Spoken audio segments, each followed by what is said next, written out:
Welcome all to this exciting Sattology session on history, ancient history of India.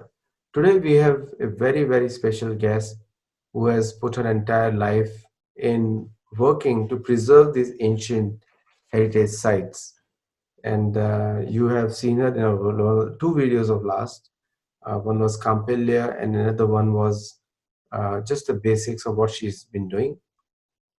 Today we're going to pick up a topic which is very close to everybody in the world who are seeking to know the real history of the planet. And so we are picking up the city called Indraprastha. Indraprastha was the city which was blessed by Indra Bhagavan, which is he is the king of the heaven, and as a reward, he had given Mayadana, which is the architect of the Danav Asura, and he built a palace on his orders for Maharaj Yudhishthir. That is the history based in Puran and Mahabharata. But in today's condition, many of the sites of that Indraprastha have not been preserved properly, and there is an imposition of medieval history over the ancient history. So we will discuss all those things with her and much more. So without delay, please welcome Miss Neera Misra. Namaskar. Namaskar. Namaste. Namaskar. Sattology. So, it's a I'm very pleased to have you on the show always. It's always a pleasure. Thank you. And you bring a wealth of information, and your research is almost to the point. And you're doing what the other Dharma Gurus should do, but you're doing more than that. I'm trying to do my little bit. I think Dharma Gurus are very, very big people. I'm just a speck, just a small fly, which is trying to gather a lot of honey of ancient civilization and culture and give the little drops to people who really cherish it. So this Indraprastha, your last session with Campiglia has been very well received, and more, just 2 days the video got released and more people are watching it. But this Indraprastha is where is this entire location? Just for the audience, if you can speak a little bit on that. So first we have to tell people where is Indraprastha. The current capital city-state of New Delhi. You can hear me now? The current capital state of New Delhi NCT that comprises of the New Delhi area plus the areas surrounding New Delhi, which is called the NCR region, the National Capital Region. That is the whole Indraprastha that was given to the Pandav brothers by their uncle Yudhishthir. So it comprises of the borders of Tilpat, which is a little beyond Faridabad area on one side. Then it is a little beyond the borders of NCR and Najafgarh area, which is on the borders of Haryana.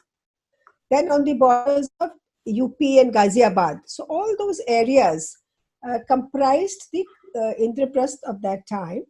And Indraprastha was chosen on the banks of river Yamuna. And the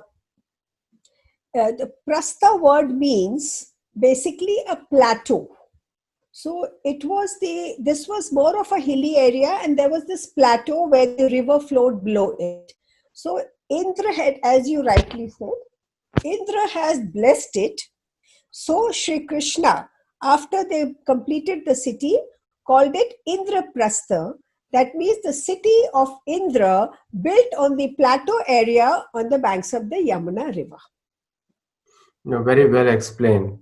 And you also gave the geographical coordinates. So people who would like to research that, they can go on the Google Earth and they can see this area around the city of current capital of India, which is New Delhi, and watch this entire area. Now, what is the Sattological significance of this place? You see, the most important significance of this place is that it became the power center, the capital city of the Pandavas. And during the Dwapara era, I mean, if I may just add, I mean, you know it better, I'm sure your audience knows that the Indian chronology is divided into Satyug, Treta Yug, Dwapar Yug, and Kali Yug. We are in Kali Yug. But before that, at the end of Krishna's death, started this Kali Yug, but before that was Dwapar Yug. So the events related to the history of Mahabharata are the Dwapar Yug. So at the point of Dwapar Yug, it became the capital city of Bharata. And as per records, as per writings that we have come across, it continued to be the most important capital city of almost the whole of Southeast Asia for a very long time, even after the demise of Yudhishthir, who ruled, whose generation ruled for, whose like lineage was there for 30 generations. And of course, I will tell you later who were the other lineages. So its importance is that it was beacon of power. Everybody after that wanted to possess this area. And that is why we see a continuous history of invasions. Uh, Ptolemy mentions Indraprastha, they came, Alexander's time. We have mentions, of course, from the time of the invaders that we know. So everybody who came, they wanted to have a seat of power at Indraprastha. And very significantly, I may also just tell you that there is, you said about Maya Dana was there given as a blessing by Indra to create this lovely palace. You see, the whole city of Indraprastha, city state, as I told you, was the larger area, which is based on the inscriptions that were found at these borders. There is a place on just in the heart of New Delhi on Mathura Road, a place called Purana, the old fort, which is the protected area. Now, during the time of the invasions, the Sultanate period just mentions that this is in the press, the whole is in the press. But during the time of Humayun's invasion, Abul Fazal in the Aine Akbari, which was the history of Akbar, mentions that Humayun came and established himself on Indraprastha. But before that, we have records that even the Indian kings who were in other parts of the country, when they came here, like the Chauhans came from Panchal or the Pallas came, so they were all creating their own, sitting at Indraprastha and then creating their own citadels. So we have the Lal Kot citadel, then we have the Prithvi Rajka, that Rao Pithora citadel. But Humayun established himself there, and after that, Sher Shah came and defeated Humayun. So this whole place, actually, the word Delhi also uh, came during the time of the Mughals when it was considered the Dehri to Bharat. Dehri means the stepping stone. The you know the we have this at the doors. We have a Dehri that you cross that and you enter. So entry point to Bharata. And so many people link the name Delhi to coming from Dehri.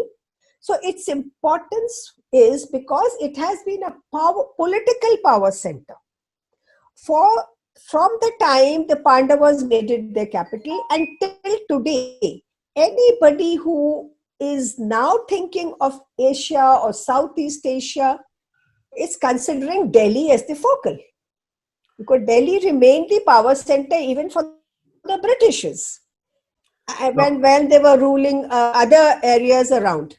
So, and today Delhi is somehow, fortunately, regaining its international world recognition, even in the Western world. no, So, it actually, is importance is because of that. no, The political center. through Sattological references based in Mahabharata, Hmm. we see that today the Indra had blessed that as long as this earth is there, this city will always rule the planet. That is the blessing of Indra on that land. So it has, That blessing is there. I was talking of political importance. Yes, yeah. it is No, considered as per Indraprastha Mahatma. There is, we had this tradition of having Mahatmas written on important places of ancient India. So the Indraprastha Mahatma mentions Indraprasth being as important a pilgrim as Prayagraj, as Pushkar, as Haridwar and Badrinath, and as Dwarka. So it is comparing in its spiritual importance to every spiritual place of India. So that is the spiritual significance. And there is a political significance, as I said, and it became a power center. That is the most important, and it is still a power center. so, will you propose through our audience today that Delhi be renamed as Indraprastha? Oh, yes. We have been working on this from 2015, and I may share with you, I think on your channel also comes Dr. Subramaniam Swamiji. In 2016, we put up this proposal, and he said that he will ensure that it goes through Parliament.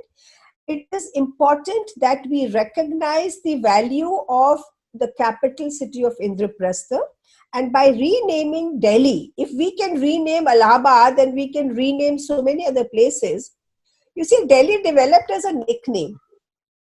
Indraprastha remained in books. In fact, it is protected. We have a 1911 document, gazetted document, which talks about the revenue district of Indraprastha.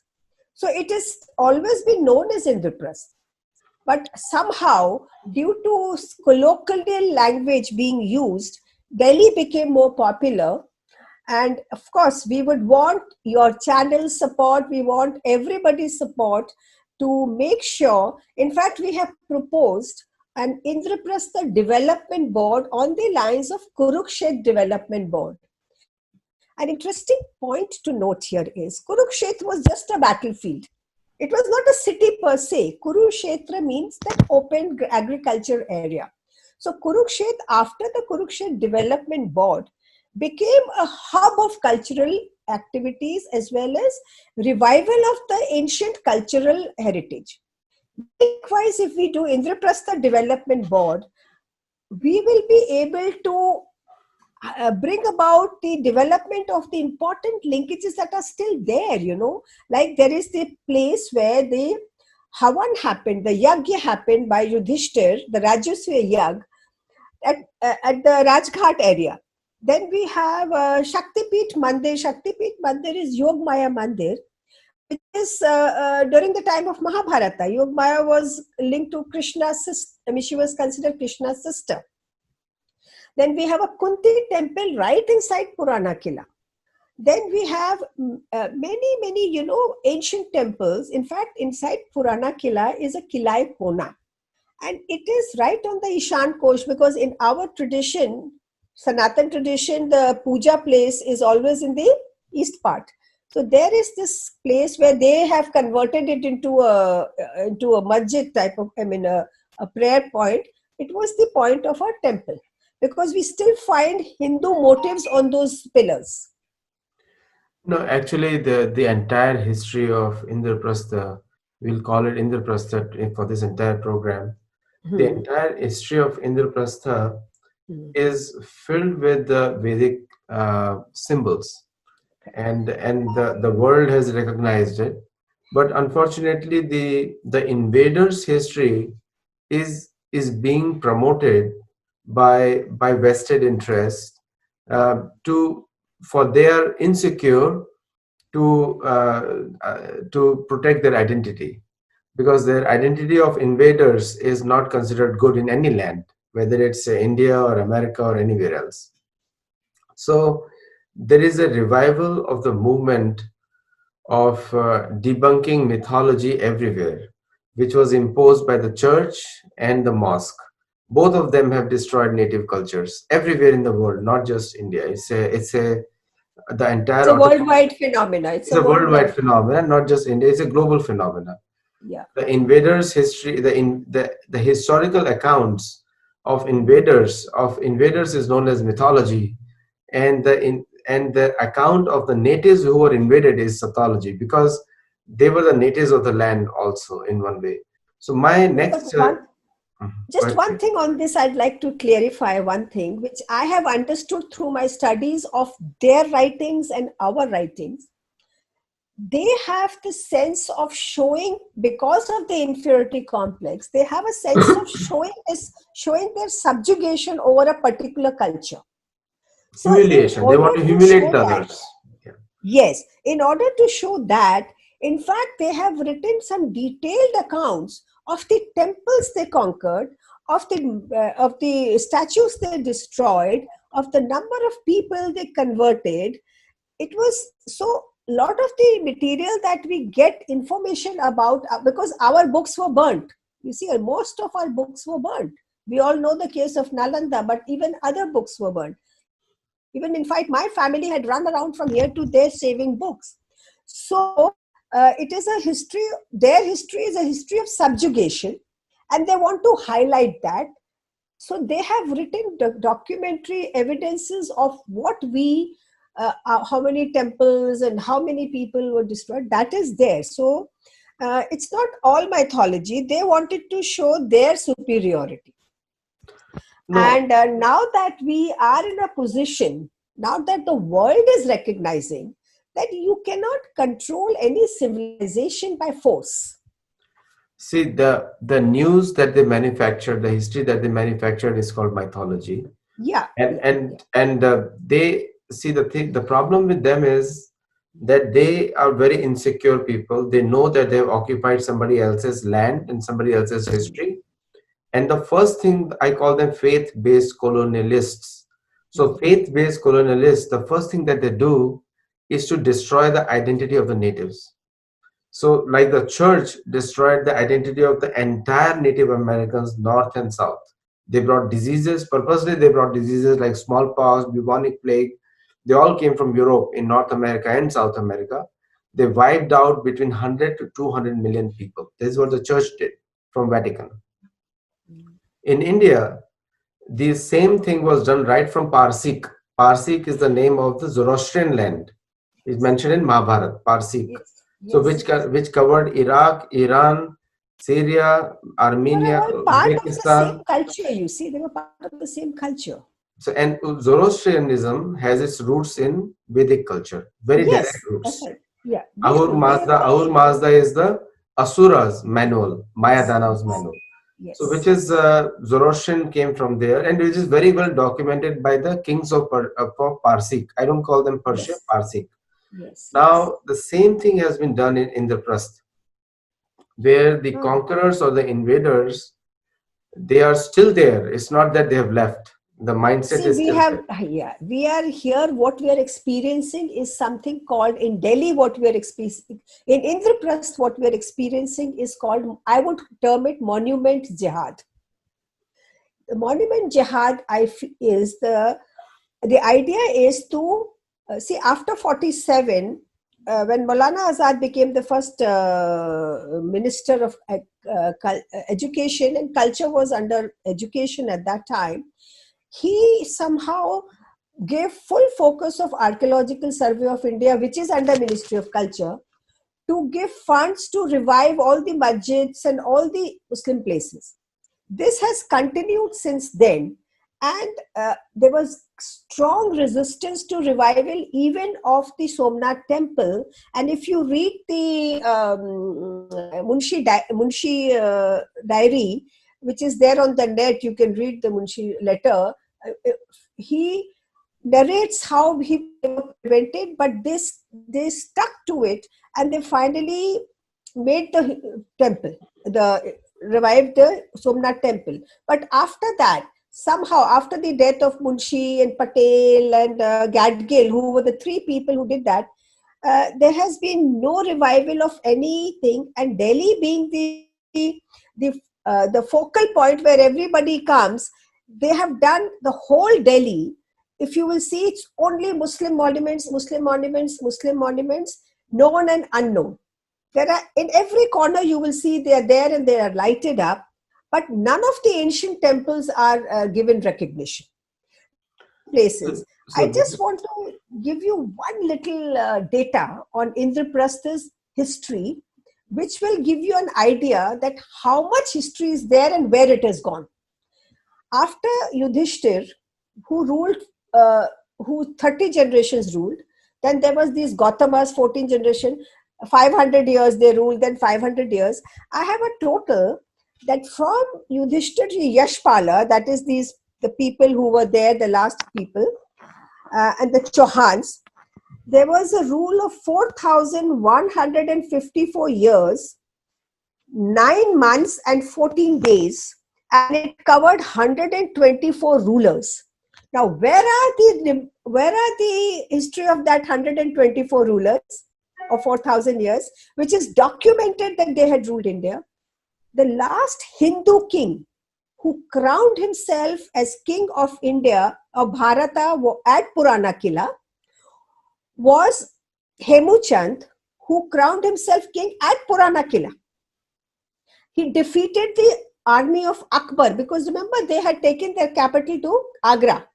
So then Akbar sends Bairam Khan here, and then they attack him, and of course they sort of kill him, behead him, and send his head, because Afghanistan, we have a very close link with them because Gandhar was a part of the Mahabharata period. So the Afghanis were very much like, in favor of us.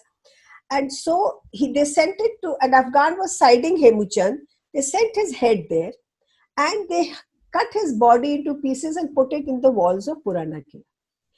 Now, then after that, there has been no history of all the 124 rulers. So that is the depth of destruction. I'm trying to give you that idea. Depth of destruction. Of course, besides the temples and all that, where is the history? You see, there is a very simple rule in the government. There is a ruler, and then every state has a chief minister, every district has a DM. Even the DM, even if he takes charge for 2 days or 1 day as district magistrate and goes back and somebody else comes, there is a complete list of who ruled here, who were the district ministers, or who were the chairman of this committee, or who was the chief minister. Everybody's listing is there. Why not the listing of all the rulers at Purana Kila? that's right. See the similar problem. That's why I said it's a global issue. See, the colonizers, faith-based colonizers, whether it's one or the other faith, prominently Christian and churches and mosques, have been the most biggest colonizers till date. They removed the identity of the local people by removing their history. In fact, if you go to Brazil, I have extensively toured Brazil, Amazon forests and everything.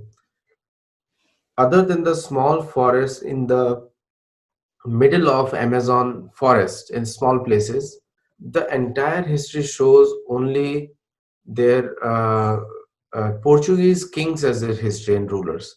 How can Portuguese kings who came after 1492, actually 1521, to Brazil, then claim the entire native history? So the history, when you remove the history of people, you wipe their identity and then you can easily colonize them. But in the case of India, it did not happen because of the tradition of Vedic tradition, Sanatana Dharma, where the tradition is maintained by the gurus and disciples, and therefore the destruction did not happen as much as in other places. So they were able to destroy buildings, but not the culture. But if you look at Persia, Parsik, which is Iraq, was converted into Islam in 15 years. Entire Iran was converted into Islam in 17 years. Afghanistan, they had to fight for almost 800 years. It was not easy. I And want to tell you something about this Vedic concept of Indraprastha that you were talking about. It's of course given in the Mahabharata that when this destroyed the forest area, the Khandav Prastha, the forest area, to recreate Indraprastha, after that, if you read the details how the planned city was made, the roads were properly planned, then they revived the flora and fauna, and they created a city that will have the environment, to such an extent that the destruction of the forest was compensated for. See, so today's modern times, we go on destroying, but we don't bother about recreating on the same lines, you see. So the Vedic concept of living in tune with nature was very well followed. And the beautiful description, how beautiful the city was, it had the latest of technology of that time. It had gems and jewelry covering, and it had of course, the famous pond which looked like water, but it wasn't water. And at another point, which was water, but it looked like glass, where Duryodhan fell. So the Vedic concept of living with nature, I think, and the Sanatan philosophy of the people here has, you rightly said, prevented people from taking over the culture of India. And India's identity is its culture. So I'll give you. So there are uh, some facts on this what you mentioned just now. Now my next point to you will be that how can students, because I think the future is with the students mostly, how can students globally can assist you in a proper way, because many times the students they come as a member of churches, so the idea is to just again preach about the church, which is a failed entity globally, and or the mosque, it's a failed entity also.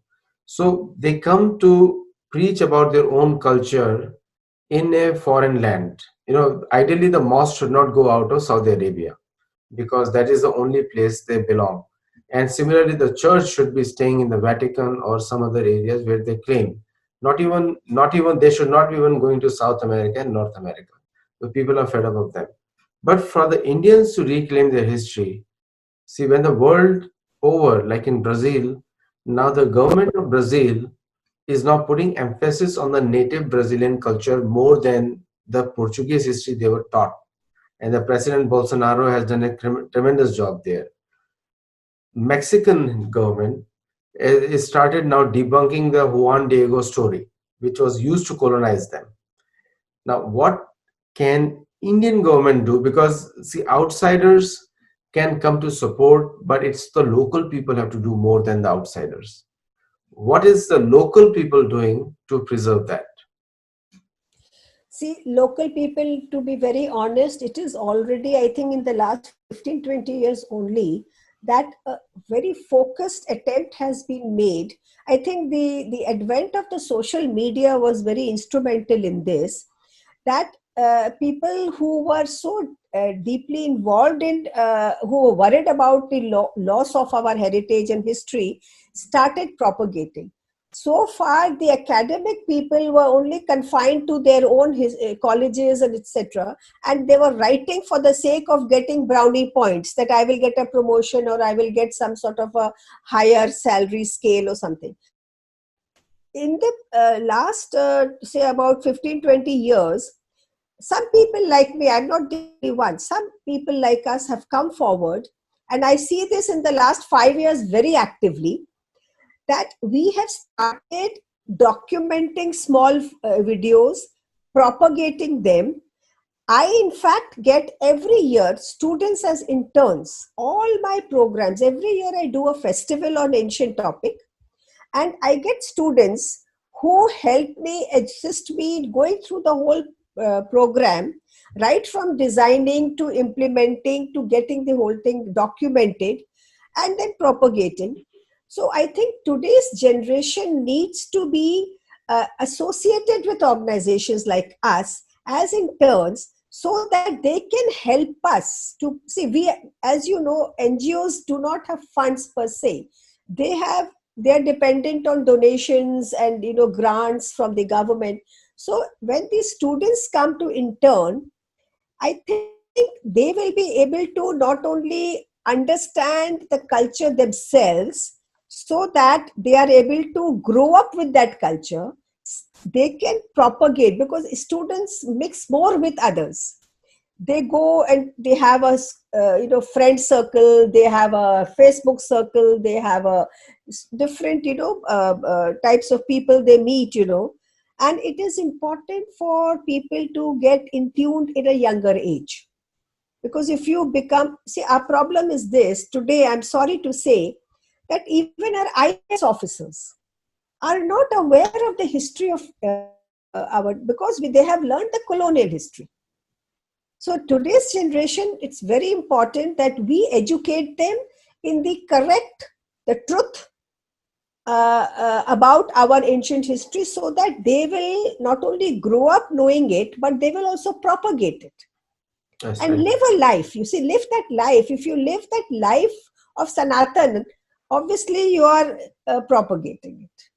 No, it boils down to the same point, which I've been saying for a long time.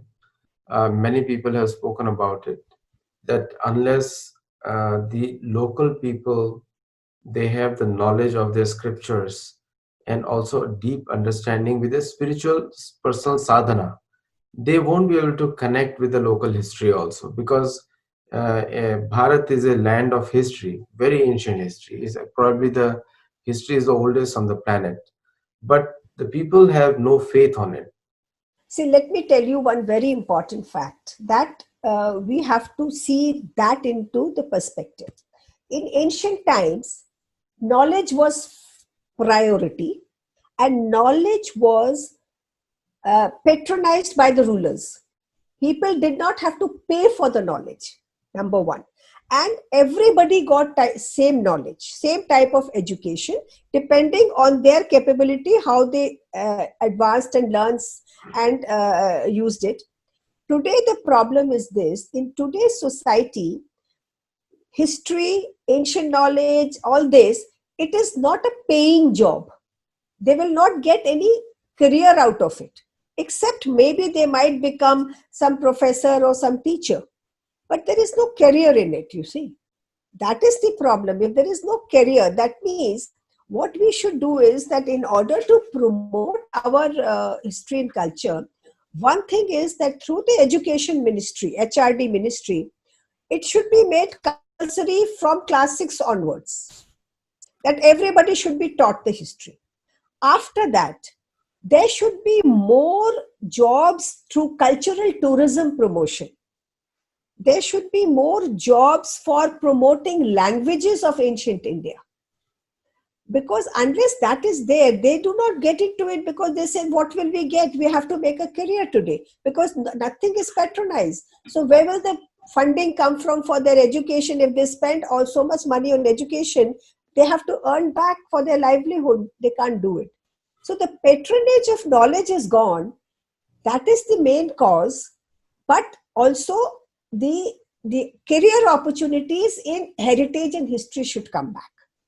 And India, this vast land, which has heritage in every nook and corner, the villages, that we can really make a huge impact on local. I call it the 3 R's. If you know, the Macular's theory was the 3 R's: reading, writing, arithmetic. They used to call it reading, writing, arithmetic. I had said in 2003 when I launched the trust, our 3 R's are rural resources rejuvenation. And in rural resources is our heritage. Because we have not only agriculture, which is the oldest culture, we have our history, we have our cultural traditions, we have our cuisine. All this can create a complete new line of business opportunities for the youth. Only and they can do local tourism. With the IT industry now so much in the becoming common, they can sit at home and create a tourism hub for their area. So India can have at least 4,000, 5,000 tourism hubs, and that's a paying job. So Neeraji, thank you so much for this enlightening session, and I think we're on top of the hour. And Okay, we are finished because I had made a lot of notes, but I just wanted to tell you about the history of Purana Killa, but then I think we we don't will have will time. continue in the Next next time we'll session. talk on Indraprastha. Then I'll come with images which I have sent you because we should realize So how we the damage is done. so Thank you so very, very much. we will continue this session. So viewers, thank you for joining this session. Some Thank of you. you Thank watched it you. live, and Thank you and so much. also will continue next time. And Indraprastha is a ancient name of Delhi, the capital of India, and we'll discuss more about the history in coming days. With We'll more continue images, to, visuals. Yeah. we'll continue to debunk the mythology which is connected with the colonial accounts. Thank you and Thank namaskar. you so